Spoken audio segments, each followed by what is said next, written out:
കുറച്ച് ദിവസം മുന്നേ എനിക്ക് രേണുസുധിയുടെയും ജാസ്മിൻ ജാഫറിന്റെയും ഫോട്ടോസ് അയച്ചു തന്നിട്ട് ഒരു കുട്ടി ചോദിച്ചു, ഇവര് ഗ്ലൂട്ടാതയോൺ ടാബ്ലറ്റ് കഴിച്ചിട്ടാണോ ഇത്ര ഭംഗി വെച്ചത് എന്നിട്ടോ. ഞാൻ പറഞ്ഞു, അയ്യോ എനിക്കതൊന്നും അറിയില്ല.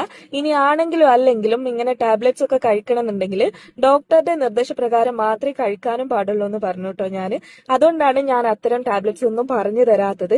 എനിക്ക് നല്ല എമൗണ്ട് തരാം, പ്രൊമോഷൻ ചെയ്തു തരുമോ എന്ന് ചോദിച്ചിട്ട് ഒരുപാട് ബ്രാൻഡ്സ് വരാറുണ്ട്. ബട്ട് നമ്മൾ ഓറലി ഇൻടേക്ക് ചെയ്യുന്ന ഒരു മെഡിസിന് ഡോക്ടർമാർക്ക് മാത്രമേ നിർദ്ദേശിക്കാൻ പാടുള്ളൂ എന്നാണ് എന്റെ ഒരു ഇത്. അപ്പൊ ഈ കുട്ടി പറഞ്ഞു, എന്നാ വേറെ എന്തെങ്കിലും പ്രൊഡക്റ്റ് പറഞ്ഞു തരുമെന്ന്. അങ്ങനെയാണ് ഞാൻ ഈ ഒരു സാൻഫയുടെ ഗ്ലൂട്ടാതയോൺ സോപ്പ് കണ്ടത് കേട്ടോ. ഇതില് നയാസിനിമൈഡും വൈറ്റമിൻ സിയും അടങ്ങിയിട്ടുണ്ട്. ഇത് പിഗ്മെന്റേഷൻ കുറക്കും, സ്കിന്ന് സോഫ്റ്റ് ആക്കും, ഡെഡ് സ്കിന്ന് റിമൂവ് ചെയ്യും. അങ്ങനെ കുറെ ബെനിഫിറ്റ്സ് ഉണ്ട് കേട്ടോ ഇതിന്. ഞാൻ ഇതിന് കുറെ പോസിറ്റീവ് റിവ്യൂസ് കണ്ടിട്ട് വാങ്ങിച്ചതാണ്. അപ്പൊ ആർക്കെങ്കിലും ഈ ഒരു ഗ്ലൂട്ടാതയോൺ സോപ്പിന്റെ ലിങ്ക് വേണമെന്നുണ്ടെങ്കിൽ നമ്മളെ അക്കൗണ്ട് ഒന്ന് ഫോളോ ചെയ്തിട്ട് ലിങ്ക് ഒന്ന് കമന്റ് ചെയ്താൽ മതി കേട്ടോ.